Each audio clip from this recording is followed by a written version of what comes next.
안녕하세요. 같이 말씀 보겠습니다. 시편 33편.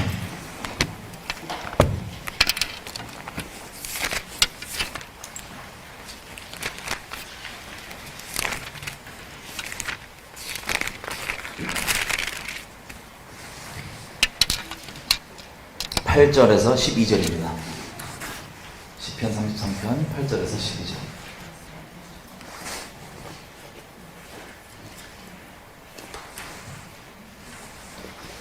예, 다 피셨나요? 제가 읽겠습니다. 눈으로 따라와 주세요. 온 땅은 여호와를 두려워하며 세계의 모든 거민은 그를 경외할지어다.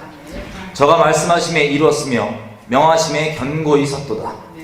여호와께서 열방의 도모를 폐하시며 민족들의 사상을 무욕해 하시도다. 여호와의 도모는 영영히 서고 그의 심사는 대대에 이르리로다. 여호와로 자기 하나님을 삼은 나라 곧 하나님의 기업으로 빼신받은 백성은 복이 있도다. 아멘. 기도하겠습니다. 하나님 감사합니다. 우리 가운데 지혜와 계시 영을 임하시고 하나님 어떠한 마음 가지고 계신지 성령으로 그 마음 부어주십시오. 그 마음 아는 데서 그치지 않고 우리가 순종하게 하시고 하나님의 뜻이 이루어지는 온전한 통로가 될 수 있도록 우리에게 겸비한 마음 주시고 하나님께 전적으로 내어드려오니 우리를 붙잡으셔서 마음껏 일하시고 우리 인생 가운데서 하나님의 이름 거룩히 여김 받으십시오. 아버지께 맡겨드립니다. 예수님으로 기도드립니다. 아멘. 예, 우리가 지금 읽은 말씀이 성경에 하나님께서 이루고자 하시는 그 계획들이 다 이 안에 들어있습니다. 특별히 각자의 사상들 그리고 열방들의 수많은 계획들이 있지만 다 무효가 될 것이고 오직 하나님께서 기록해 놓으신 그 말씀만 온전히 설 것입니다. 하나님의 말씀대로만 세상은 돌아갑니다. 하나님의 뜻만이 이루어질 것인데 그 뜻의 마지막에는 예수님이 다시 오시는 겁니다. 예수님 다시 오실 때 목사님으로 오시지는 않습니다. 왕으로 오십니다. 열방을 다스리시는 왕으로 오십니다. 혹시 그 성경에 보면은 하나님이 나라 이름을 구체적으로 짚어서 계속 말씀해 주시는데 대한민국은 아니에요. 그렇죠? 어디죠? 예, 이스라엘입니다. 이스라엘의 왕으로 멜렉 이스라엘로 하나님께서 예수님께서 오십니다. 자, 근데 여기 보면 12절에 여호와로 자기 하나님을 삼은 나라는 복이 있다고 되어 있는데 하나님을 자기 하나님으로 삼은 나라 어디죠? 이스라엘은 확실히 그렇고 그죠? 아직 정체성이 회복되지 않았지만 그들은 그렇습니다. 그런데 이스라엘만 그런 것이 아니라 예수님 왕으로 오시면 전 세계가 다 하나님을 하나님으로 삼는 나라가 될 것입니다. 요한계시록 11장 15절 가보시면 이렇게 되어 있습니다. 세상 나라들이 그리스도의 나라가 된다 라고 되어 있습니다. 자, 세상 나라들이 그리스도의 나라가 되는 것입니다. 여러분, 우리가 지금 누리고 있는 이 수많은 언약의 축복들, 사실은 우리에게 약속하신 게 아니라 이스라엘 강의 때 다 들으셨죠? 이스라엘에게 하신 약속인데 우리가 예수님 때문에 접붙여져서 그 이스라엘에게 주신 그 수많은 놀라운 약속들을 우리가 혜택으로 누리고 있는 것입니다. 아멘이죠? 에베소서 2장 1절부터 이하로부터 쭉 내용들인데, 자, 거기서 가볼게요. 에베소서 2장 12절.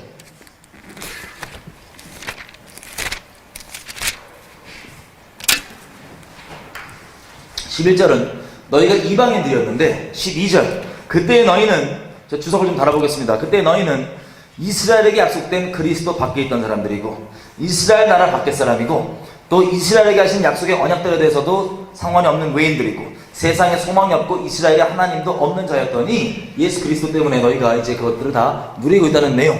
그리고 19절에는 너희가 2등 시민도 아니고 다른 것도 아니고 성도들과 동일하고 권속이다. 동일한 하나님의 가족이다 라고 얘기하는 게 바로 에베소서 2장의 내용입니다. 여러분, 여기 다 동의하시죠? 우리는 우리가 인식하건 인식하지 않건 하나님께서 이스라엘에게 그 맺은 그 언약에 접붙여져 있습니다. 이 모든 것들을 누리고 있습니다. 그런데 여기 보면요, 12절에 이스라엘 나라 밖의 사람이라고 얘기할 때 혹시 흥정역이나 킹제임스 버전 갖고 계신 분들은 뉴킹제임스 버전도 마찬가지고 우리가 보는 조금 다른 단어가 하나 포함되어 있습니다. 뭐라고 되어 있냐면 이스라엘 연방과 상관이 없던 사람이었다라고 되어 있습니다. 이스라엘 연방. 여러분, 연방제는요, 북한과 대한민국은 일단 불가능합니다. 왜냐하면 연방제는 기본적으로 조건이 두 가지가 있는데 첫째는 헌법이 같아야 됩니다. 그리고 지도자가 같습니다. 미국 같은 나라가 연방제 국가죠. 50개가 넘는 주가 각각의 나라입니다. 그래서 헌법은 다 공통적으로 공유하고 헌법 정신을 추구하되 주별로 조금씩 상황이 다르기 때문에 그것을 헌법 정신을 위배하는 것이 아니라 그 헌법 정신을 상황에 맞게 법이 조금씩 다르지만 다 추구하고 이든 투표제지만 투표를 통해서 한 명의 대통령 지도자를 뽑아서 그 통치를 받는 그게 바로 미국이고 이게 바로 연방제 국가입니다. 다시 얘기하면 우리가 예수님과 상관없을 때에는 이스라엘 연방과 상관이 없다고 얘기하는 게 정확히 얘기하면 예수님 다시 오실 때 이스라엘 왕으로 오시죠? 이스라엘 국가로 왕으로 오시는데 전 세계 왕이십니다. 왜냐하면 전 세계가 이스라엘 연방으로 되기 때문이에요.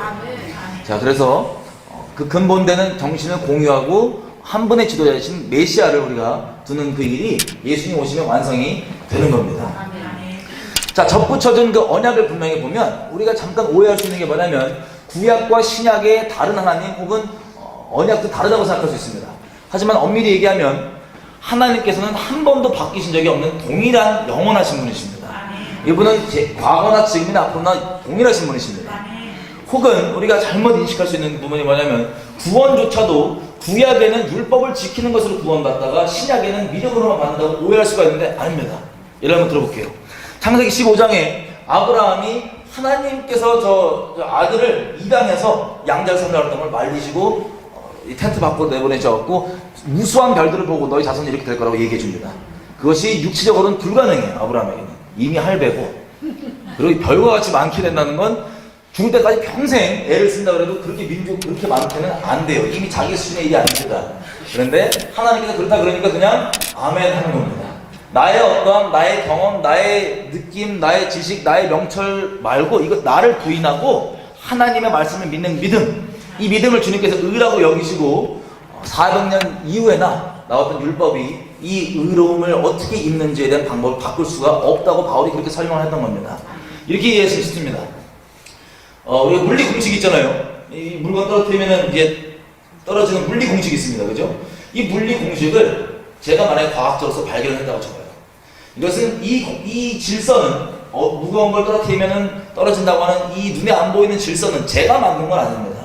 하나님이 이미 만들어 놓으신 이 질서를 제가 계시적으로 언어가 다르고 하나님을 굳이 모른다 할지라도 수학 공식만 알면은 이거에서 누릴 수 있도록 계시를 정리해 놓은 겁니다.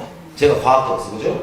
제가 계시를 원래 있는 걸 이해하기 쉽게 정리해 놨을 뿐이지 이 원래 있는 이 질서를 만든 건 아니에요. 근데 문제가 제가 이 공식을 만들었다고 치면, 발견했다고 치면 이 공식이 발견되기 전 시대 사람들은 이 물리적 법칙을 공식이 없더라도 늘었나요? 못 늘었나요? 늘었습니다. 마찬가지로 구원은 과거에는 율법을 지킴으로 구원받고 신약에 와서야 믿음으로 구원받는 게 아니라 예전이나 지금이나 동일하게 동일하신 하나님 앞에 유대인이건 이방인이건 동일하게 믿음으로만 구원을 받는 겁니다. 근데 계시가 완성되지 않았을 뿐이었던 거예요. 이해되세요? 이 공식이 열방을 위해서 이스라엘이 부르심 있고 아브라함부터 시작해서 열방의 복의 근원이 되는 그게 이 십자가 복음의 근원이 되는 건데 계시가 완성되는 시간이 구약이라고 우리 흔히 인식하고 있는 그 시간 동안 계시의 완성이 필요했던 거지 그 계시 전에도 동일한 믿음으로 구원 받았습니다. 아멘이죠? 이 말씀을 왜 자꾸 드리냐면 유대인들조차도 자기네들이 언약을 맺은 그 내용이 율법을 지키는 것이 그저 근본적인 언약을 맺은 거라고 착각했기 때문입니다. 여러분 출애굽기 19장 한번 가보겠습니다. 출애굽기 19장 5절 6절. 출애굽기 19장 5절 6절. 잡으셨나요? 제가 읽겠습니다. 세계가 다 내게 속하였나니 너희가 내 말을 잘 듣고 내 언약을 지키면 너희는 열국 중에서 내 소유가 되겠고 너희가 내게 대하여 제사장 나라가 되며 거룩한 백성이 되리라. 너는 이 말을 이스라엘 자손에게 고할지니라.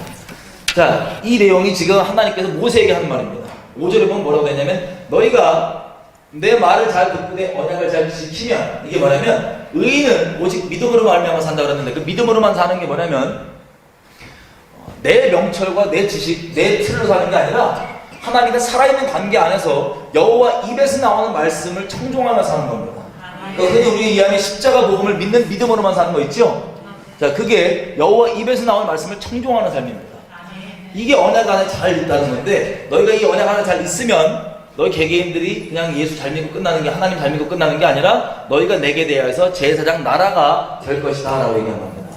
여러분 요즘에 보면 뭐 이슬람 국가나 이런 데 보면 이들은 국가적으로 알라의 뜻을 받듭니다. 알라의 제사장까지요. 그런데 하나님께서 원래 이스라엘과 뭘 얘기하신 거냐면 너희가 내게 대하여서 하나님의 뜻의 통로가 되어주는, 제사장은 보통 하나님과 사람 사이의 중간 역할을, 상대주는 역할을 하잖아요. 그 통로 역할을 해주는 국가가 되는 게 이스라엘과 하나님께서 얘기한 내용입니다. 이 내용을 모세가 이스라엘 백성들 얘기합니다. 하나님 이걸 원하시는데 어떠냐 그랬더니 이스라엘 백성들이 아멘하고 화답합니다. 자, 이 출애굽기 19장 5절 6절이 이스라엘과 하나님이 맺은 언약의 본질입니다. 이 내용을 언약을 맺은 거예요. 그래서 뭐가 다 이 제사장 개개인들이 잘 믿고 하나님을 제사장 나라가 되기 위한 목적을 위해서 십계명의 헌법처럼 따라오고, 그 다음에 수많은 율법들, 민법들, 형법들 등등등 이것들이 그 십계명에 있는 근본 헌법이라고 치면 그것들을 구체화 펴낸 게 바로 우리가 보는 율법입니다. 그래서 엄밀히 얘기하면 율법이 하나님과 맺은 언약이 아니고요, 출애굽기 19장 5절 6절이 하나님과 이스라엘이 맺은 언약의 본질입니다. 근데 이걸 자꾸 이스라엘이 까먹었어요. 사울도 제사 모양만 갖추고 아말렉 죽이려더니 다 죽이지 않고 왔더니 뭐라고 얘기합니까? 사무엘이 제사가 중요한 게 아니고 제사보다 순종이 중요하다. 그래서 하나님의 음성을 청종하지 않는 것은 너 귀신 숭배하는 것과 똑같은 것이다 라고 얘기할 정도로 이 분명히 짚어져도 이스라엘 백성은 이걸 정확히 이해를 못했던 거예요. 특별히 예레미야 7장 가보겠습니다. 이게 심판받기 직전인 남유다의 상태를 보면요, 아예 이 주객이 전도되고 언약의 본질을 완전 망각한 채로 그냥 그저 제사만, 종교의 모양만 급급히 갖추고 있던 게 바로 이스라엘 상태였습니다.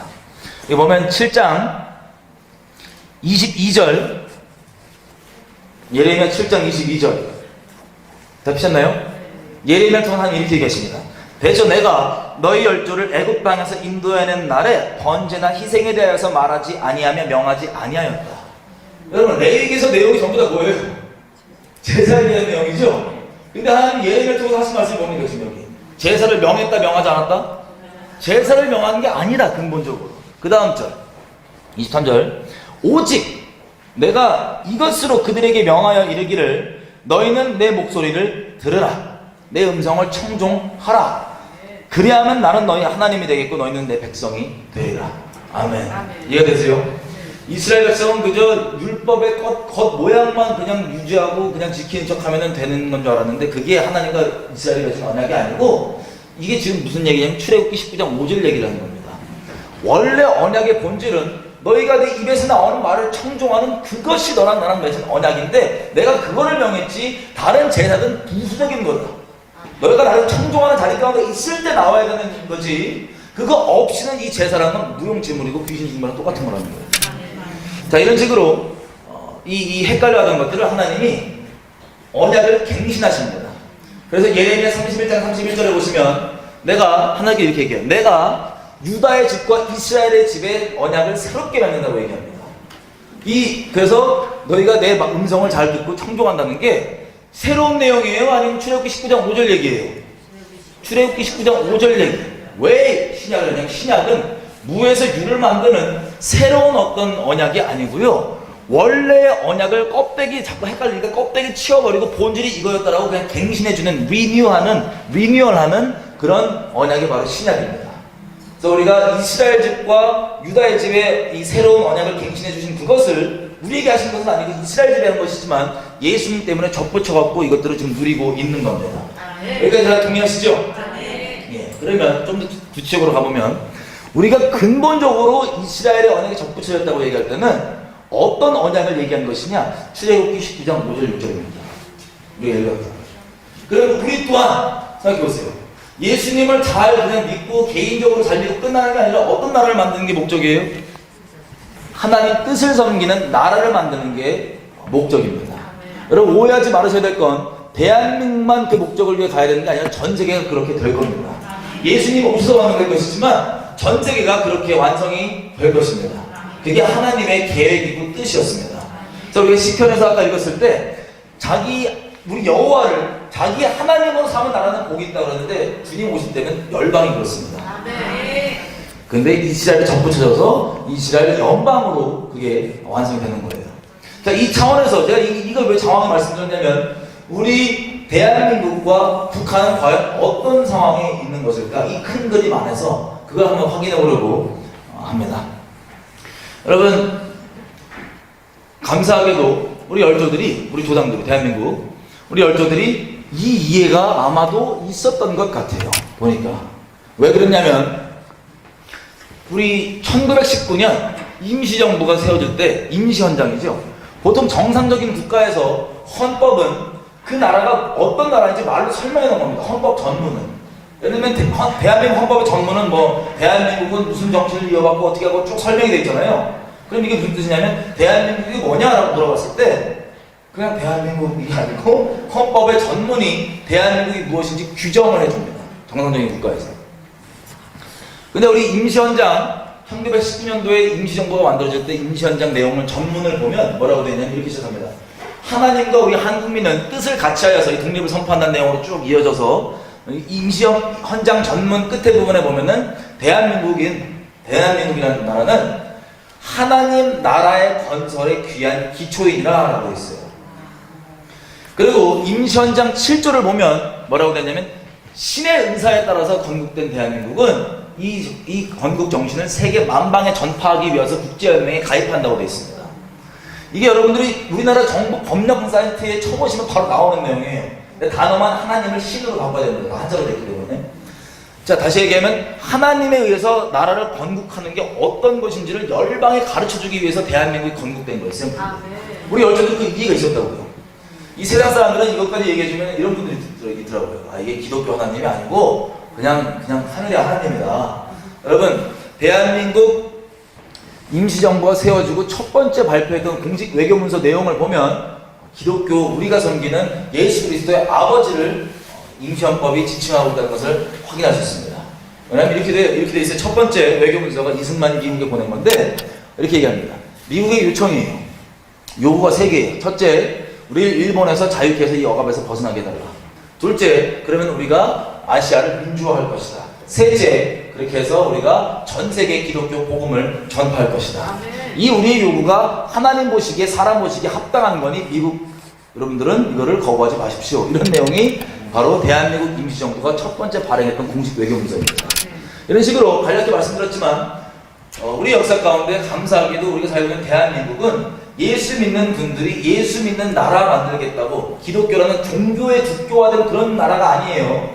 자발적으로 하나님을 섬길 수 있는 그런 나라, 하나님을 섬기는 나라를 꿈꾸면서 만든 나라가 바로 저희 아버지 살고 있는 대한민국입니다.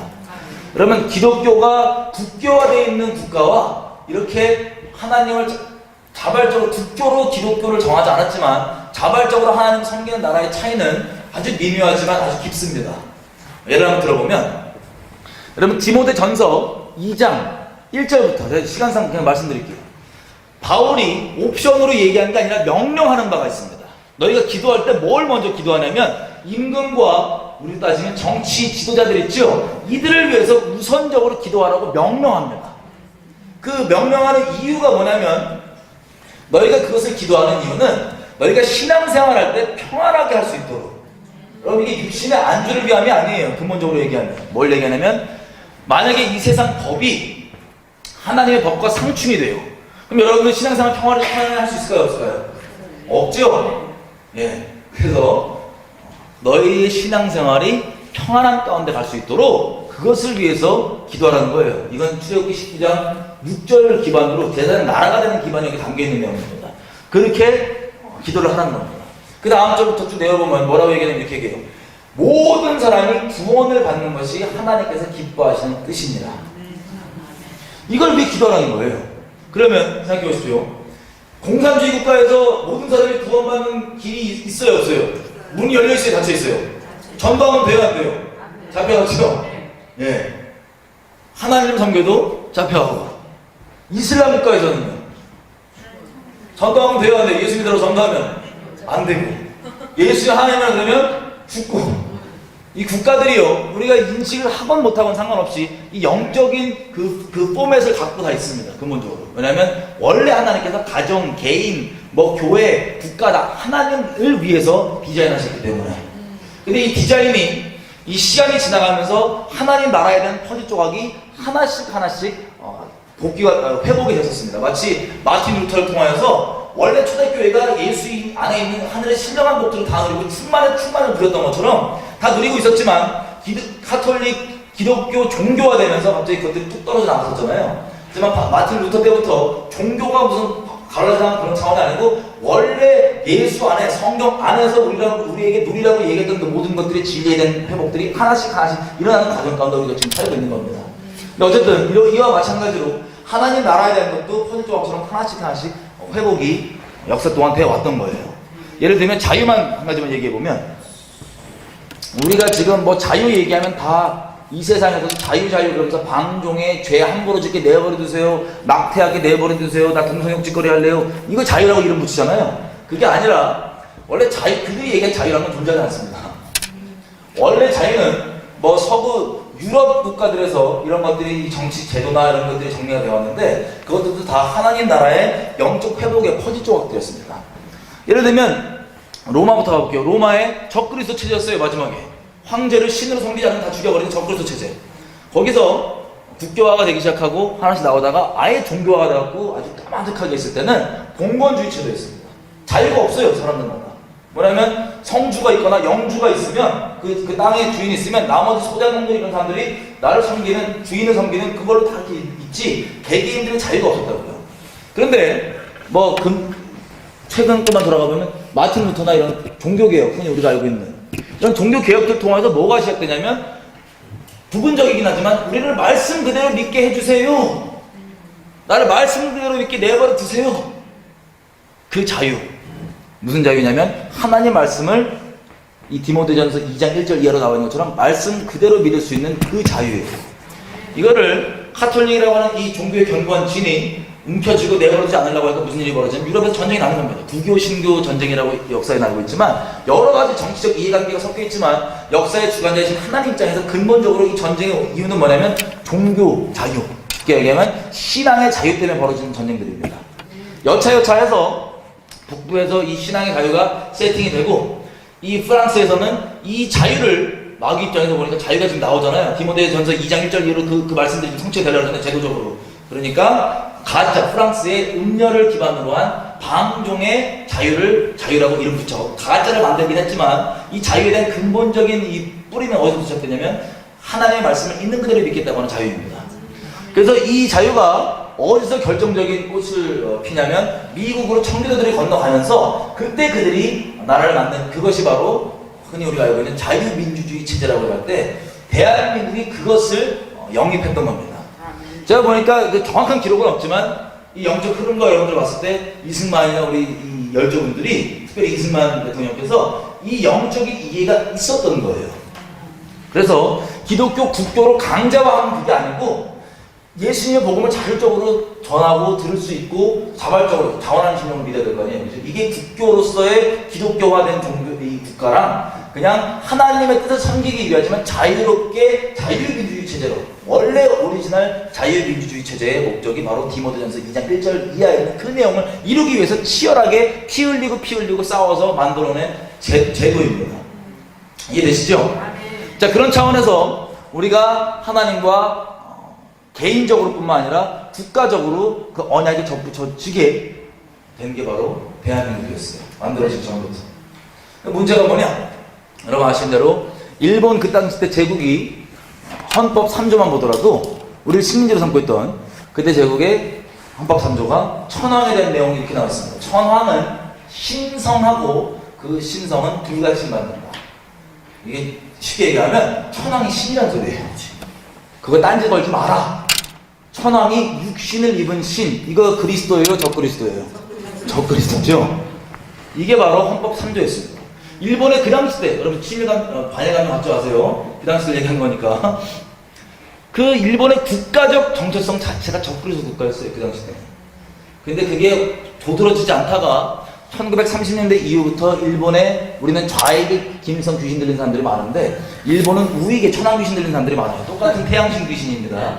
어쨌든 이 사람들이 이 태사를 키고 권력을 잡은 이후부터 내선일체라는 정책으로 아주 영적이에요. 아니, 이분들이 우리 교회들보다 영적으로서 짜증나요. 뭐냐면 어떻게 한국 국민들을 우리랑 하나로 동화시킬 거냐? 저것들은 그냥 천황에게 절시키면 신사참배 시켜버리면 영적으로 하나 돼버립니다. 아주 정확한 원리를 알고 있죠. 그래서 신사참배 강요를 시작합니다. 막 강요하다가 여러분 아시겠지만 결정적으로 마지막 버티던 장로교 1938년 9월 9일, 9월 10일 이틀 동안 열렸던 그 총회의 마지막으로 버티던 장로교까지도 신사참배를 하기로 결정함으로써 대한민국에 존재하고 있던 모든 공식 교회는 해방이 되는 1945년 7년 동안 공식적으로 태양신을 천황을 경배했었습니다. 교회 내에서.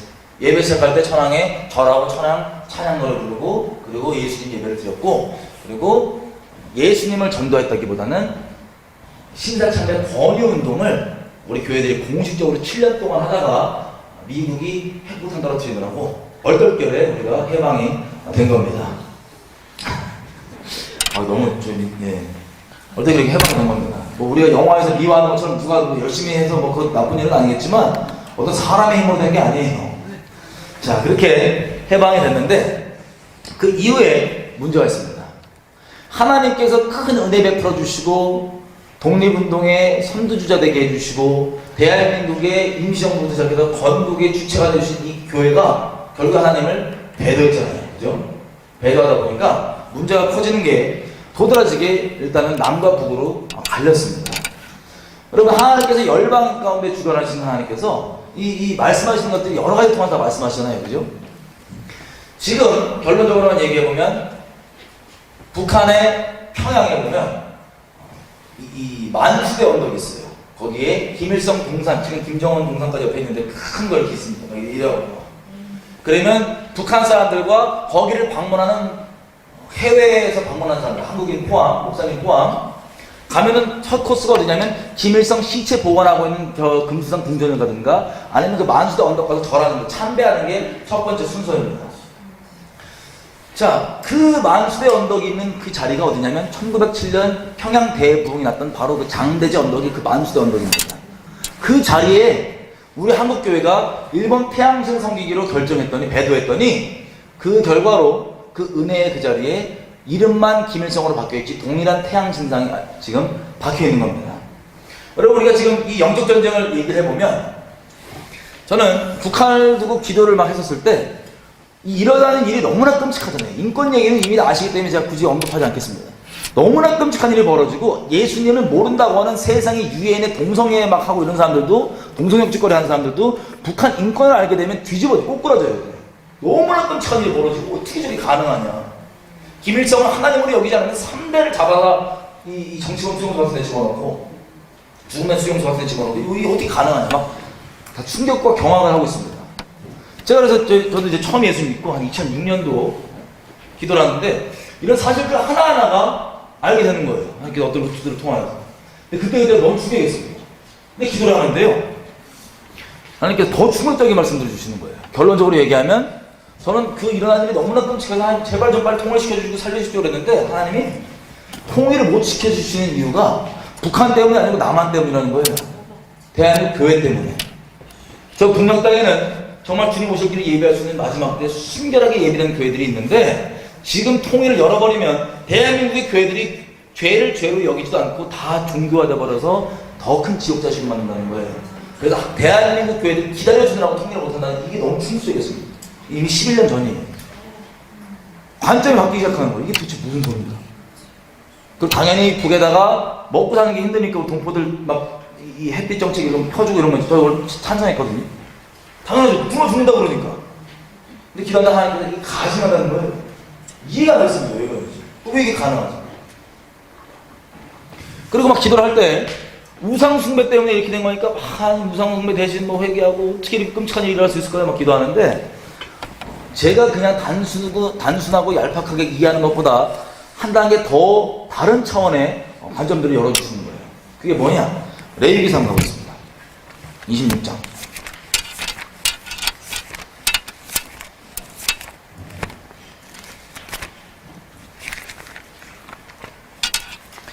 그 다음에 신명기 28장부터 30장 보시면 어떤 내용이냐면 28장은 이스라엘과 하나님이 맺은 언약 안에 잘 있으면 이런 축복이 오고 언약을 배신하면 이런 끔찍한 저주가 임한다고 하는 내용이고 29장부터는 뭐라고 하냐면 하나님께서 내가 이스라엘 백성들의 눈과 귀를 가리고 있고 그리고 이 이스라엘과 맺은 언약은 이스라엘 사람들뿐만 아니라 여기 있는 오늘날 이 사람들뿐만 아니라 훗날에 이 언약에 참여할 사람들에게 적용된다고 얘기하고 있습니다.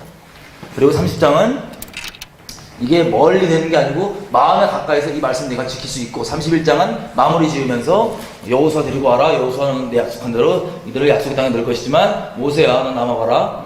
이들이 나를 분명히 배신하고 떠날 것인데 내가 말세 끝날까지 내가 얼굴을 이들에게 열지 않을 것이다 라고 하는 인류 역사에 다 들어있습니다. 그 안에 이 신명기 안에 이미 5경 마지막 부분에. 어쨌든 그 중에서 레위기서 26장은 무슨 내용이냐면 이스라엘과 하나님이 언약을 맺을 때 이 신명기 28장에 나와 있는 저주들은요 순서대로는 아니고 그냥 자세하게 나와 있습니다. 그런데 레위기 26장은 순서대로 그 저주가 어떻게 진행되는지가 나와 있는 게 레위기 26장이에요. 여러분 레위기 26장 가운데 14절 이하로부터 보면 언약의 저주가 시작되는데 여기에 북한이 그대로 다 적용되어 있습니다. 지도자가 자기들을 미워하고 온갖 병들이 있고, 그리고 하늘과 땅에 막혀서 땅에 소산이 나질 않는다. 그리고 길이 황폐해지고 숫자가 현저하게 감소하고 2,500만 명 인구 중에 3년 동안 300만 명 죽으면 10% 넘게 죽은 거잖아요. 엄청난 겁니다. 그런 거. 숫자가 감소하고, 그리고 10명이 한 여인의 이 부엌에서 부뚜막에서 만들어서 겨우 먹을 수 있고, 그래도 하나님께 돌이키지 않으면 자기 자식을 잡아먹는다고 하는 그 끔찍한 언약의 저주가 순서대로 진행되다가 레위기 26장 30절 한번 보겠습니다.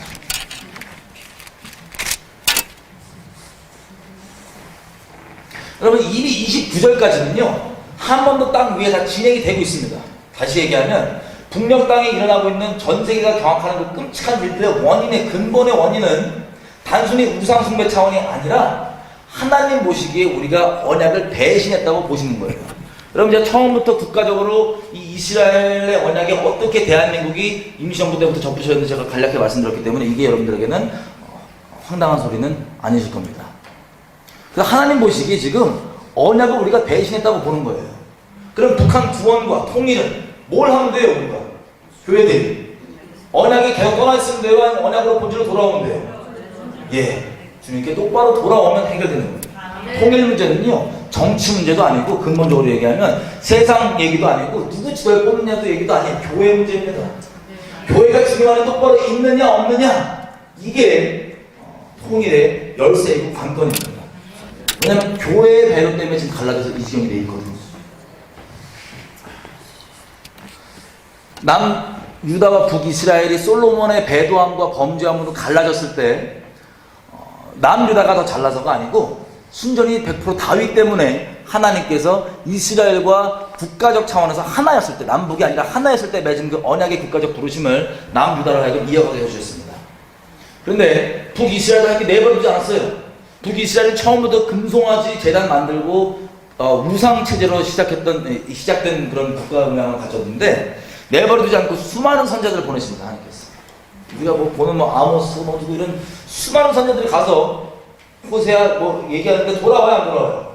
안 돌아오고 뭐 열왕기 이런 데 보시면 나와있지만 이들이 겪는 끔찍한 일들이 다 랜덤하게 일어나는 게 아니라 하나님께서 성경에 몇 번이나 언급하신 것처럼 하나님은 혼을 내실 때도 우리 뭐 부모들이 죄성 부려갖고 애들 막 이렇게 랜덤하고 혼내는 부모님들 있잖아요. 가끔씩 자기 분에 못 이겨서 그러신 분이 아니라 주님은 기록된 대로 치시는 분이십니다. 기록된 대로 저주대로만 치시는 분이십니다. 자, 그래서 그 북이스라엘에 그 기록되어 있는 언약의 저주가 다 일어난 거예요. 여러분들이 그냥 뭐 열왕기를 뭐 읽으시면서 자식 잡아먹고 뭐하고 하는 이런 것들이 포함되어 있고 기록이 안 돼 있을지라도 하나님이 신실하시기 때문에 그 일이 일어났다는 걸 우리는 압니다. 어쨌든 남유다가 북이스라엘의 아수르에 끌려가고 디아스포라로 끌려간 다음에 조금 남아있을 때 하나님이 남유다에게 뭐라고 계속 얘기하시냐면 여러 가지 비유 중에 한 가지 비유를 들면 이렇게 얘기해요. 너희 누이 북이스라엘이 내 언약을 저버려서 언약의 저주 그대로 심을 받는 것을 네가 목도하고도 내게 돌아오려고 하지 않고 오히려 더 악독하게 떠나있다. 근데 이게 남 얘기가 아니에요. 여러분 레위기서 26장 30절, 31절, 32절, 33절까지 제가 간략히 한번 보겠습니다. 이게 30절부터 33절까지가 아직 한반도에 일어나지 않은 남아있는 예비되어 있는 우리가 교회가 돌이키지 않으면 일어날 하나님이 신실하시기 때문에 일어날 기록되어 있는 예비되어 있는 저주입니다. 30절. 내가 너희 산당을 헐면, 저 개혁 한글이에요. 개혁 한글은 태양주상이라고 써 있습니다. 내가 너희 산당을 헐면 너희의 태양주상을 찍어 넘기며. 31절. 내가 너희 도시들로 황폐하게 만들고. 32절. 내가 그 땅을 황무하게 하리니. 33절. 내가 너희를 열방 중에 흩을 것이요 내가 칼을 빼어 너희를 따르게 하리니 너희 땅이 황무하며 너희의 도시들이 황폐해질 것이다. 여러분, 전세계 지금 언론들도 얘기하는 뭐 한반도 전쟁 이런 얘기들이 본인들은 다 모르겠지만 무엇 때문에 지금 이게 일어날까 말까 하는 기록하고 우리가 살고 있냐면 이 말씀 때문에 하나님 말씀대로 세상이 돌아가요. 이게 우리에게 지금 예비되어 있는 겁니다. 뭐라냐면 뭐가 없으면 우리가 정말 하나님께로 온전히 돌아감이 없으면 이 일이 그대로 우리에게 벌어질 겁니다. 그래서 보십시오. 이 북이스라엘에 일어나는 끔찍한 일들, 우리는 은혜로 지금 있었지만 남유다도 한 방에 다 몰아서 예레미야 애가 보면 알겠지만 끝까지 자기의 길을 주시다가 한 방에 그 일이 다 벌어지잖아요. 우리도 마찬가지입니다. 우리에게 이런 기록 가운데 있는 것을 보고 있는데 특별히 여러 가지가 있지만 몇 가지만 우리가 어떻게 돌아가야 할지 짚고 마무리를 좀 짓겠습니다. 여러분, 언약으로 돌아간다. 마귀는요, 하나님은요, 목적이 언약을 성취하시는 게 목적입니다. 열심을 가지고 그것을 이뤄주십니다. 저 여러분하고 언약 가운데 머물며 그 약속하신 언약들을 신실하게 성취하시는데 마귀는요, 정반대로 다른 것들은 우리에게 다 허용합니다. 종교의 모양이 있냐, 예배의 모양이 있냐, 너 타이틀이 있냐, 신학했냐, 뭐 다 허용합니다. 하지만 딱 한 가지, 그 껍데기는 이때 언약에서 벗어나면 어떻게 돼요? 큰일 나겠죠? 이스라엘 백성들이 그랬던 것처럼 언약에 벗어나면서 그 껍데기 때문에 자기가 괜찮을 줄 알고 그 착각 가운데 마귀가 내버려두는 겁니다. 더 나아가서는 하나님이 뭐라고 신신당부를 하시냐면 모세오경에 가나안 땅에 들어가기 전까지 하나님께서 몇 차례나 신신당부하시는 게 이거예요. 너희가 약속의 땅에 들어가면 저 가나안 족속들과 언약을 맺어라 맺지 말라? 맺지 말고 진멸을 하라. 그 이유가 뭐냐? 가나안 족속 자체가 비어서가 아니에요. 저는 이 전능하시고 천재를 지으시고 이 권능의 하나님께서 조마조마하시고 두려워하는 사실 자체가 너무나 가슴이 아픕니다. 뭐를 조마조마하시냐면 몇 종류나 어떻게 얘기하시면 이거 없이 가서 진멸해야 될 이유, 이거 없이 가서 언약을 맺지 말아야 될 이유, 네가 언약을 맺으면 모두 반드시 그들이 섬기는 우상을 섬기리니 그런 일이 일어날까 두렵대요. 주님께서 천재의 여호와께서 두렵다고 하는 게 우리의 마음을 배도할까봐, 다른 거 섬길까봐. 근데 우리는 그거에 대해서 별 하나님 생각하는 것처럼 심각하게 생각하지 않습니다. 이스라엘 백성이 딱 그랬어요. 인간적으로, 합리적으로, 야 몰라 저 죽여버리냐, 그냥 우리 종으로 맹 삼아 맹 나무 필요한데 편하지 않냐, 이런 모양을 했다가 구약 전체에 억설지출하게 5대에 나오니까 하나님께서 두려워하시는 그 신신당부하셨던 거를 그냥 귓등으로 들어버리니까 그 일이 벌어졌던 거예요. 마찬가지로 마귀는 우리를 언약에서, 하나님의 언약에서 벗어나게 하는 건 1차, 그리고 더 궁극적으로는 누구 언약 맺게 해요? 우상과 언약 맺게 하는 게 마귀의 목적이라고 할 수 있습니다. 두 가지. 근데 이 우상과 언약은 다른 게 아니에요. 김일성 동상 앞에 절하면 우상과 언약이에요, 아니에요? 예. 이런 일들을 하나씩 해오는데 잘 보십시오. 신사참배 때는 개인적 차원에서 대부분이 동의 안 했어요. 당연하죠. 여러분이 신사참배 안 하실 거예요? 안 할 겁니다. 근데 여러분들의 교단이, 여러분들의 지도자가 이걸 다 참석하고 같이 공식적 입장으로서 교회들이 했습니다. 그럼 나는 상관없다라고 얘기할 수 있어요, 없어요? 이 교회의 공식적 결정 때문에 이 한반도에서 겪어진 재앙들이 너무나 큽니다. 남북에 갈라진 거 지금까지 우리 북한 동포들이 겪고 있는 일뿐만 아니라 한국 6.25 사변 이런 것들도 마찬가지예요. 하나님이 주관자이신데, 그리고 대한민국 하나님께 드려진 나라를 만들었는데 어찌 그런 끔찍한 재앙의 전쟁이 일어나겠어요? 하나님께서 허락하시겠습니까? 안 하시겠습니까? 허락하십니다. 하나님 그걸 즐기시는 분은 아니시지만 우리의 죄에 따른 무서운 하나님의 심판으로서 그런 일들이 벌어졌던 겁니다. 그 6.25 사변 때도 하나님께서 남북이 갈라질 때 감사하게도 우리 대한민국으로 하여금 이 국가적 언약, 1919년 하나님과 그 언약에 접붙여졌던 그 국가적 차원에서 그것들을 대한민국이 이어갈 수 있도록 하나님께서 자비를 베풀어 주셨습니다. 그래서 1948년 우리 건국될 때, 그 당시 때 국회에서 보면 공식 기록의 첫 페이지가 바로 하나님께 예수님의 이름으로 나라를 연락하고 드리는 이 기록들로 시작된 게 그런 연유 때문입니다. 얼떨결에 기독교인들이 껴들어가고 잠깐 한 게 아니고 원래 그 목적으로 만들어졌던 나라였기 때문에. 근데 반쪽으로 시작한 거예요. 반쪽으로. 자, 반쪽으로 쭉 가다가 6.25 사변을 겪고 하나님의 자비하심으로 우리에게 기회가 주어졌던 겁니다. 어떤 기회가 주어졌냐? 언약의 본질로 돌아가는 기회. 그 중에서 시간은 제가 빨리 보면, 여러분 이 사마리아인의 비유 아시죠? 강구당한 사람이 거의 죽은 것처럼 널브러져 있는데 제사장 지나가고 레위인이 그냥 지나갑니다. 못 본 척. 그런데 거기서 그 레위인과 제사장들은 지옥 뗄감쯤으로 여기는 사마리아인은 그를 도와줘요. 이 비유를 예수님께서 어떤 질문에 주신 답변이냐면, 이 비유가 영생은 어떻게 였습니까? 라고 하는 영생에 대한 답변으로 비유를 주신 겁니다. 예수님께서. 다시 얘기하면, 내가 구원받은 자리에 있다면 어떤 구원에 대한 열매가 나오는지에 대해서 주님께서 비유로 주신 거예요. 여러분 미가서 6장 8절 피지 마세요. 빨리빨리 말씀드릴게요. 이스라엘 백성들이 한참 하나님 앞에 종교적으로 천천만만 강 같은 기름들이니까 내 아들들이니까 막 갈등하고 있을 때 하나님 딱 짚어서 이렇게 얘기합니다. 사람아, 주께서 선한 것이 무엇인지를 너에게 보여주셨는데 여호와께서 너에게 구하실 것이 오직 다른 게 없다. 오직 네가 공의를 행하고 영혼들에게 자비를 베풀면서 나와 함께 동행하는 게 아니겠느냐 라고 얘기합니다. 이스라엘 백성은 회개에 대한 열매를 뭘 찾냐면, 어떻게 회개하는 건지 생각했을 때 그냥 예배 1000번 드릴까 10,000번 드릴까 이 종교적 수준밖에 생각 못할 때 하나님께서 본격적으로 뭐라고 얘기하냐면, 네가 공의를 행하라. 이웃과 자비를 따라 베풀면서 그게 내가 너에게 오직 구하는 그 본질이다. 그러니까 제사보다 자비를 베풀기 원하노라고 하는 그 말씀 있죠. 호세아서 6장 6절 이하로 예수님도 몇 번이나 얘기하신 그 내용, 그게 회개 열매라는 거야. 네가 나에게 돌아오고 원하고 언약 가운데, 나의 언약 살아있는 관계 가운데 온전히 돌아온다면, 이 영생 가운데 온전히 들어온다면 나오게 된 열매가 바로 예수님도 비유를 주시고 말씀하셨던 것처럼 이 주변 가운데 공의를 행하라는 겁니다.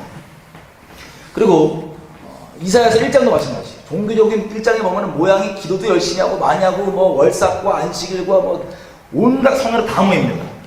하지만 그 자체가 문제가 아니고 하나님께 이거 안 받으시겠다는 거예요.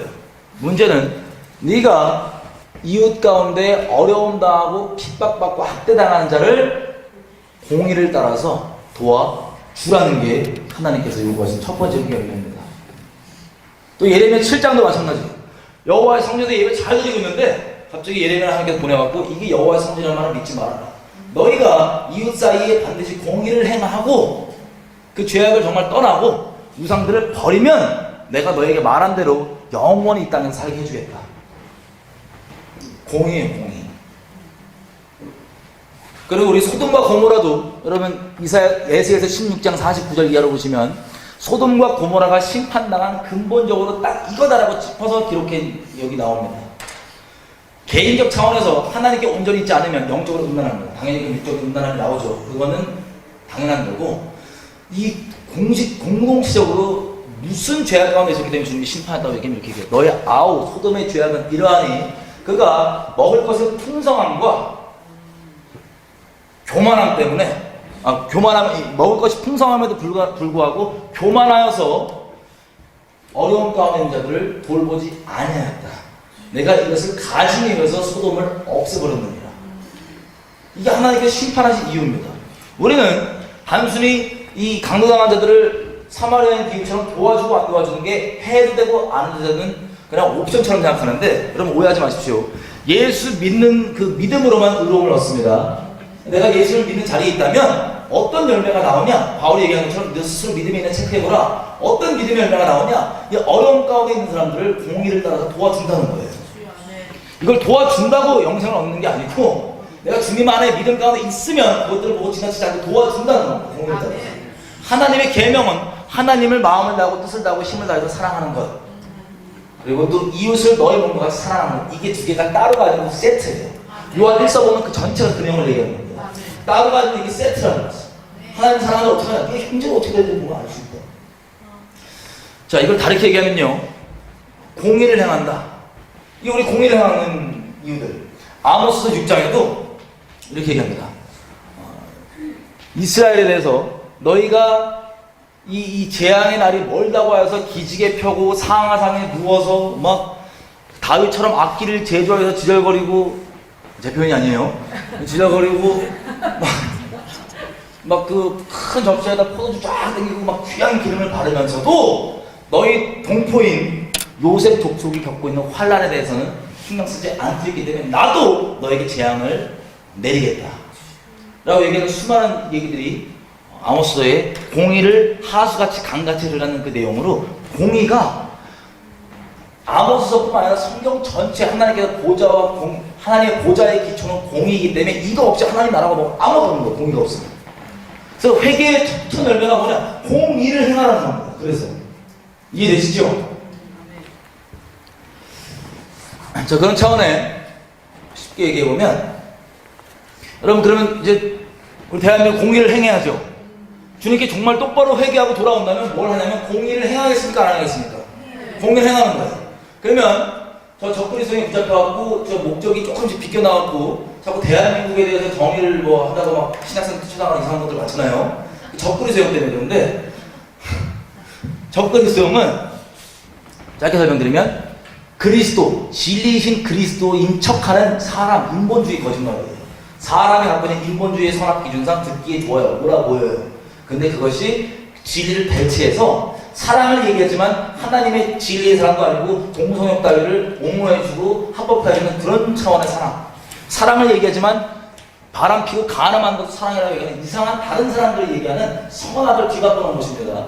어제 지금 뭐 교회와 신학대 곳곳 가운데 전 세계적으로 적그리스도이 아주 충만하기 때문에 사랑을 행한다고 하면서 공의를 한다고 하면서 전부 다 대상이 바뀌어 있는 거예요. 왜냐하면 적그리스도에 붙잡히면 결과가 겉으로 볼 때는 다 좋은 것 같고 맞는 말 같은데 목적이 하나님이 미워하는 걸 사랑하고 하나님이 사랑하는 걸 미워하게 되는 이 근본이 바뀌어버린 겁니다. 어쨌든 이 적그리스도에 붙잡혀서 그렇게 하는 그런 공의 말고 기본적으로 어렵지 않습니다. 공의를 이렇게 얘기하면 됩니다. 여러분 지나가다가 여러분 집에 가시다가 전봇대 으슥한 전봇대 왠지 여자분이 깡패들한테 막 당하고 있어요. 위협당하고 막 폭력, 뭐 큰일 날 것 같아요. 그러면 지나가다가 공의를 행하는 게 무엇인지 한번 얘기해보세요. 1번, 2번 케이스를 말씀드릴게요. 1번, 그냥 못 본 척 간다. 눈을 깔고 가신다. 2번, 내가 힘이 닿는 대로 뭐 직접 피지컬이 되시면 뭐 하시던 아니면 경찰을 부르든 사람에게 소리를 지르든 이 여자분을 도와준다. 1번, 2번 중에 어떤 게 공의를 행하는 거예요? 2번입니다. 여러분 공의를 행하는 거 쉬워요? 어려워요? 지식적으로는 다 알죠? 예수 모르는 사람도 그게 옳은 건지 압니다. 근데 문제가 있어요. 이거 실제 행하시려면 여러분 그 현장에 있으면 그 행하기 쉬워요? 어려워요? 아무리 생각이 어렵다고 그러시는데 자, 왜 어려우냐면 괜히 도와줬다가 나한테 불똥 튈까봐, 괜히 도와줬다가 내가 해로움 입을까봐. 여러분 잘 들으세요. 이웃 네 번까지 사랑하는 거. 만약에 그 끔찍한 일을 당하는 사람이 여러분의 딸이에요. 그럼 넘어가실 거예요. 여러분 어머니, 여러분 부인, 여러분 뭐 아는 여자분 넘어가실 거예요? 안 넘어가죠? 남이라고 생각하니까 넘어가는 거예요. 그리고 만약에 그게 여러분이에요. 당하고 있는 게. 그러면 제가 지나가다가 동네에서 맨날 전도하고 막 기독교인인데 다 알아요. 기독교인. 예수 믿는 데로 다니다가 당하고 있으니까 기도하겠습니다. 저는 평화를 사랑하기 때문에 그런 폭력적인 상황이 벌어진 것을 원치 않습니다. 저는 뒤에서 기도만 하게 해줘요. 이 뜻입니다. 이러고 지나갔어요. 여러분 예수 믿으실 거예요? 개불이에요. 역겨워서 믿어요. 이게 공의를 행하는 건데, 공의를 행하는 건 공의가 뭔지는 다 알지만 예수 안 믿는 사람도 왜 못 행하냐? 자기 부인하지 않고 못 행해요. 자기 십자가를 지지 않고 그 공의를 행하는 열매가 안 나와요. 그래서 공의를 행하라는 게 다른 종교행위는 공의 안 행하고 다 할 수 있어요. 껍데기로만. 그걸로 떼어줄 수가 있는 게 아닌 겁니다. 근데 이스라엘 백성들이 지금 우리가 그러고 있어요. 전쟁은 여호와께서 했다고 믿으시나요? 네. 평화가 목적이 아니라 주님의 뜻이 목적인 겁니다. 네. 하나님의 공의가 이루어진 게 목적입니다. 네. 하나님께 우리에게 회개의 열매로 공의를 행하시기를 기대하는 거예요. 좀 중보에 대해서는 알 시간 없었지만 그러면 아브라함이 중보자였죠? 하나님 선지자였습니다. 중보자였습니다. 중보는 사람과 하나님 사이에 이 중간에서 이제 이 중재하는 역할인데 말 그대로 한 편만을 위하지 않습니다. 반드시 양편을 위해야 됩니다. 하나님의 진노는 죄의 쏟아지기 때문에 우리가 흔히 중보 그러면 에스겔서에도 이렇게 나와 있죠. 하나님께서 성벽 무너지고 성 무너진 것을 성벽을 쌓고 성 무너진 것을 막아설 자를 내가 찾지 못한 거로 내 진노를 쏟았다. 거기 보면 두 가지, 한 편을 위한 게 아니라 두 가지가 나와요. 성 무너진 자를 막아서는 것은 한 편짜리 얘기고요. 성벽을 쌓는 게 다시 나옵니다. 이 두 가지가 양쪽에 나와야 되는 거예요. 중보로서. 근데 흔히 우리가 기도합시다. 이게 나쁘다는 아니에요. 반쪽짜리예요. 죄송합니다. 그걸로는 심판이 막아지지는 않습니다. 왜? 하나님의 심판은 죄에 비해 쏟아지는 거기 때문에 내가 기도를 막아서잖아요. 목숨 걸고 감사한 일이에요. 하나님께 이 기도를 받으셨으면 이 심판을 잘 들으세요. 접으시지 않아요. 뒤로 미루세요. 왜? 내가 여기만 해놓고 이것만 막아섰는데 하나님의 심판을 왜 예비하신 거냐? 이 사람들의 죄 때문에 하나님께 예비하신 거거든요. 근데 이 사람들이 가서 죄를 돌이키라고 얘기하고 사람 사이에서 중보가 없으면 하나님의 심판은 그대로 있는 거예요. 모세가 하나님 앞에 그 돌판 갔다가 밑에서 금송아지 막 배도하죠? 그리고 내려옵니다. 하나님 앞에 내려오기 전에 그렇게 죽고 말입니다. 하나님 중보자로 삽니다. 하나님 얘네 지금 죽여버리면 좀 마땅한데 하나님의 거룩하신 이름이 흔히 가지 않습니까? 노여하지 마십시오. 일단 참으십시오. 내려와서 어떻게 해요? 3,000명 죽여버려요. 레위인. 그게 우리가 보면 너무 심한가 생각할 수 있는데 원래 그 몇백만 명 다 죽었어야 돼요. 근데 이게 중보의 행위였습니다. 여러분 또 이거 듣고 막 제가 사람 죽이려냐 이렇게 오해하지 마세요. 이 중보의 행위였습니다. 그 다음에 또 올라가서 하는 게 말리고 생명신상 지워달라고 이런 식으로 온전한 중보를 아는 사람이 모세였어요. 그 마음에는 그 민족들, 자기 민족들에서 막 미워하는 마음이 아니라 그리스도의 마음, 내가 이들에게 때문에 그리스도에게 끊긴 바 될지는 내가 바라는 바로라고 하는 그리스도의 마음이 있었던 거예요. 그 중보가 나왔던 게 하나님 사이에서 사람 사이에서 그렇게 나왔습니다. 아브라함도 마찬가지예요. 아브라함이 마음속에 자기 조카 롯에 대해서 그리스도의 마음이 있었어요. 그래서 하나님께서 창세기 18장에 보면 소돔과 고모라를 직접 심판하실 때 친구니까 알게 해주십니다. 아브라함아 이거 할 거다. 왜 알게 해주냐? 자기 말려달라는 거예요. 하나님 뜻이 그래요. 재앙의 뜻이 아니에요. 원하시는 게. 근데 아브라함이 중보의 마음이 모세대만큼은 분명히 있었습니다. 전체 다 있었으면 참 더 좋았을 텐데. 어쨌든 그래서 중보를 주님께서 받으시고 아브라함 때문에 롯을 살려줍니다. 그게 중보의 결과예요. 그런데 그 전에 보면요. 창세기 14장에 이런 일이 벌어집니다. 롯이 이제 막 소돔과 고모라 정착해서 살 때 다른 이방 왕들이 연합해서 소돔과 고모라를 쳐들어옵니다. 그래서 거기서 소돔과 고모라를 쳐갖고 그 주민들을 다 포로로 끌고 가셨어요. 근데 그 포로 중에 도망한 자가 튀어나와서 아브라함에게 그가 포로된 것과 조카 롯이 포로된 것을 얘기를 해줘요. 이걸 듣고 아브라함이 그 사람 무서워서 자기 아내가 내 누나인데요 이러고 막 돌아다녔던 그분인데 그 사람 무서워하는 아브라함이 자기 조카 롯에 대해만큼은 그리스도의 중보자의 마음이 있는 거예요. 그래서 이거 듣자마자 자기가 동맹 맺어 있던 그 족속들 있죠. 에스골이니 뭐니 이런 다 연합해갖고 자기 집에서 키운 318인을 데리고 바로 쳐들어가요. 전쟁을 좋아해서가 아니고 싸움을 좋아해서가 아니에요. 그리스도의 마음 때문에 그래요. 자기가 조카 롯 때문에 가갖고 어떻게 합니까? 그 조카 롯과 모든 계약한 인민이라 돼 있어요. 인민과 재물들을 다 가져옵니다. 이 그리스도 사람 사이에서 나왔던 중보의 모양이 이거였고 하나님께서 소돔과 고모라를 직접 심판하실 때는 이 기도로서 막아둔 게 이거였지만 이 두 개 다가 세트입니다. 그래서 옷이 산 거예요. 이해되시죠? 네. 자, 이런 식으로 우리가 기도도 계속하지만 주님께서 우리에게 요구하시는 제가 이게 얘기하면서 미친 사람 치고 엄청 많이 봤는데 어쩔 수 없어요. 주께서 준비했으기 때문에 우리에게 요구하시는 게 뭐냐면요 공의를 행하는 겁니다. 특별히 북녘방에 제가 어디 갔더니 야 북진 통일 얘기하면 안 돼요 그러더라고요. 북한 기도원에 갔더니 북한 사람들도 있으니까 북한 사람들이 있으면 더 좋아한다.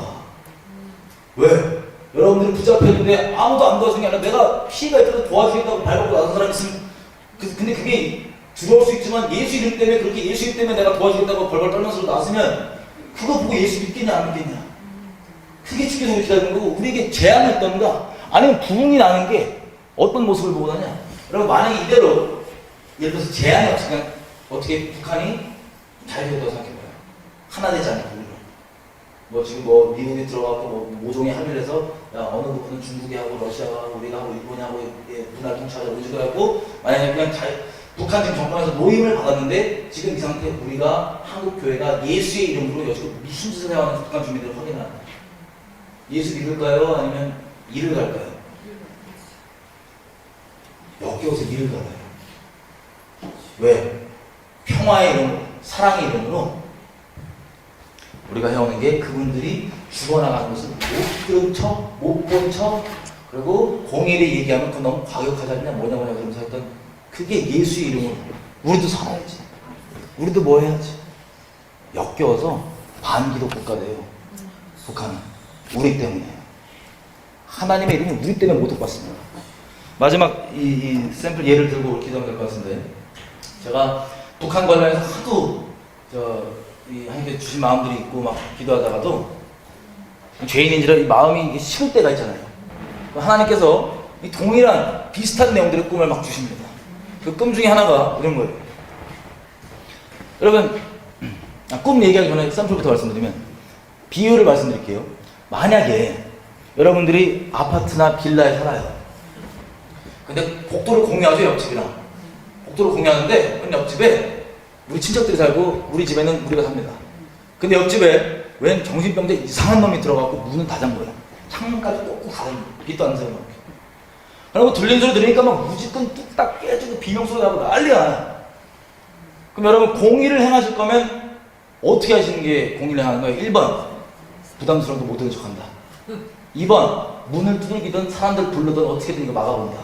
1번, 2번 중에 공의를 행하는 게 뭡니까? 2번이죠.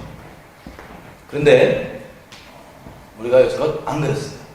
그러다가 굶어 죽는다는 소리까지 들으니까 야 너무 심한 거 아니냐. 그래서 우리가 인간적으로 좋은 마음에, 여러분 인간적인 건 사탄적입니다.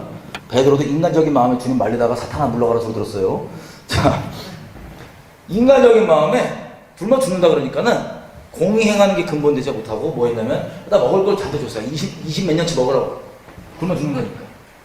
그리고 10년 있다가 10년 동안에 보니까 막 피 묻은 손이 문 나왔다가 막 끌려가고 창밖에 뛰어내렸다가 막 잘로 끌려오고 막 난리가 나는 거예요. 우리만 빼놓고 우리 주변에 있는 그 동네 사람들은 다 저 큰일 난 거 아니야? 다 쳐다보고 있어요. 저 친척이라든지 저 가족이라든지 저 왜 아무것도 안 하지? 다 지켜보고 있어요. 10년 동안 그 난리가 났는데 나중에 뚜껑을 딱 까고 봤더니 10년 동안 세상에 우리가 그 사이코 먹으라고 그 나쁜 놈 먹으라고 준 게 아니잖아요. 그죠? 근데 10년 동안 봤더니 이놈이 쥐가 혼자 다 먹고 떡대가 이만큼 커졌어. 핵 생기고 막 정치범위도 확장되고 막 더 세졌어. 더 세게 때리고 있어요. 이걸 확인했다. 그러면 공의를 행한다 그러면 어떤 열매가 나와야 돼요? 여전히 내버려둔다 아니면 이제라도 어떻게든 말려본다. 그게 공의예요. 그게 하나님께서 우리 교회들이 먼저 앞장서서 외치고 기도하고 행동하기 원하시고 기다리는 그게 열매입니다. 근데 이거에 대해서 이렇게 얘기하잖아요. 그러면 뭐 대한민국 좌우 보수 진보 할 거 없었다. 똑같아요. 내용을 이렇게 얘기해. 미쳤다. 너무 많이 갔다.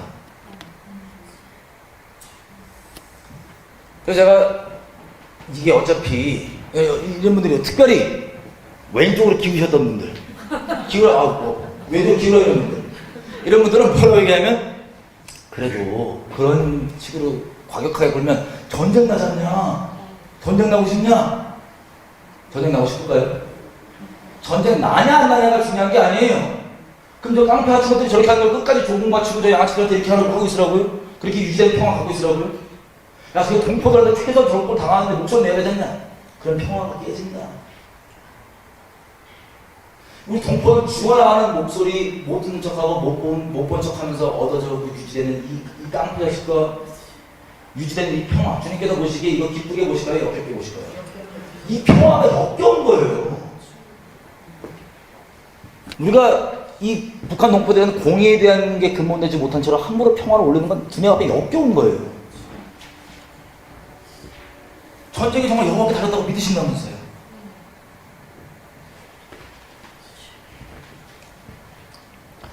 자, 이런 상황에서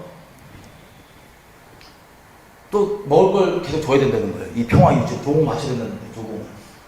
그게 안 나오니까 애가 지나가다 우리 애가 복도에 지나가니까는 막 돌 던지고 죽여요. 천안함 사건, 영풍도 사건 이런 것들. 그러면 이 왼쪽 기우신 분들이 뭐냐면은 우리가 조공 안 바치니까 자꾸 승질내는 거예요. 조공 안 바치는 너는 정말 평화를 해치는 자예요. 막 이래요, 저한테.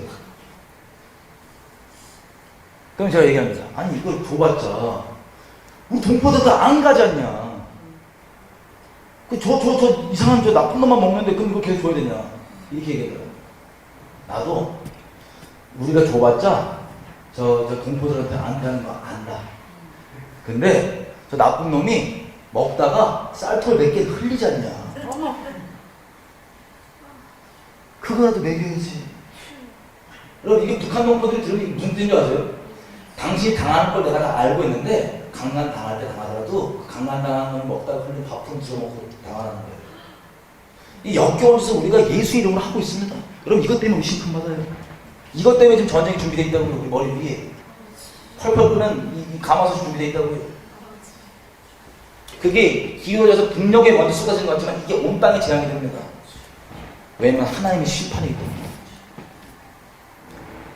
자, 그래서 이 북한 이런 것들 하다 마음이 식을 때가 있을 거 아니에요. 그럼 하나님께서 비슷한 꿈을 주실 때가 있어요. 그 꿈이 뭐냐면 제가 정치범죄소에 들어있어요. 그럼 정치범죄소에 한번 상상으로 한번 들어가 가보세요. 저 5강 체험으로 다니는데 들어가 있어요. 근데 결혼을 하고 났더니 결혼한 채로 제 애까지 다시 들어가 있더라고요. 꿈에서.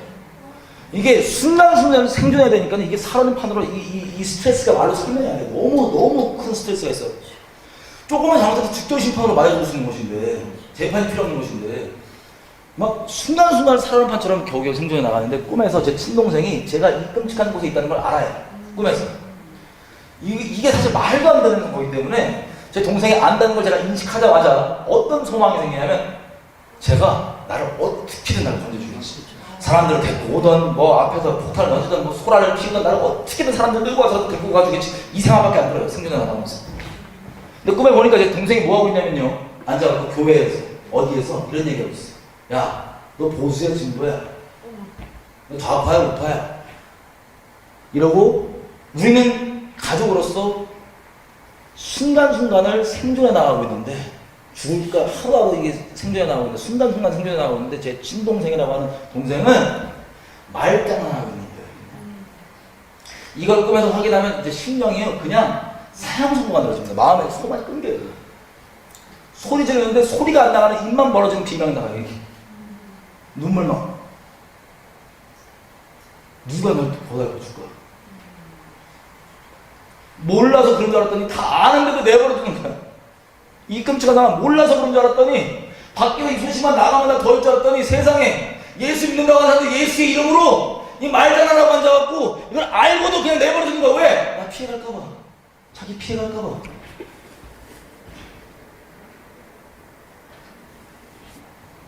여러분 이게 우리 모습이에요. 하나님 앞에. 북한 구원이요. 이것들을 혼미케하고 똑바로 못 보도록 일제의 총칼 앞에 배도했던 신사참배 때와는 달리 예수 없이도 구원이 있다고 하는 WCC. 지금 내가 들어보니까 한국 교회 중에 등록되는 교회 85% 정도가 지금 WCC 돼 있다고 그러더라고요. WCC. 북한 왔다 갔다 하면서 김일성 동상에 절하면서 김일성 정권과 연계해서 평화 사랑 얘기하면서 북한 동포들 못 본 척하는 거, 대한민국 미워하게 하는 거. 이걸 교회들이 예수의 이름으로 앞장서 있기 때문에 하나님의 진노가 우리 위 가운데 있는 겁니다. 기도할게요. 지금 제가 기도할 때 이렇게 됐으면 좋겠어요. 각 사람에게 하나님 내가 어떻게 순종할 수 있을까요? 하나님 분명 하나님께 우리에게 진노가 이대로 쏟아지는 것을 원하지 않으시는 겁니다. 이런 것들을 왜 알겠지? 그냥 알고 그냥 넘어가는 게 아니고 차라리 몰랐으면 나을 수 있어요. 하나님 앞에서. 난 내가 그러면 개인 성도로서 어떤 단체의 지도자로서 교회 목사로서 무엇을 어떻게 할 수 있을까요? 내가 중보자로 서기만 합니다. 이 땅에 재앙이 떨어지는 것을 원치 않으시는 그리스도의 마음 받아서 지금 내가 서기만 합니다. 이 땅에 하나님 제 안에 주님의 정말 놀라운 통일하는 통로가 되기 원합니다. 내 삶을 받으시고 중보자로 사용해 주십시오. 우리 주여 외쳐 기도하시겠습니다.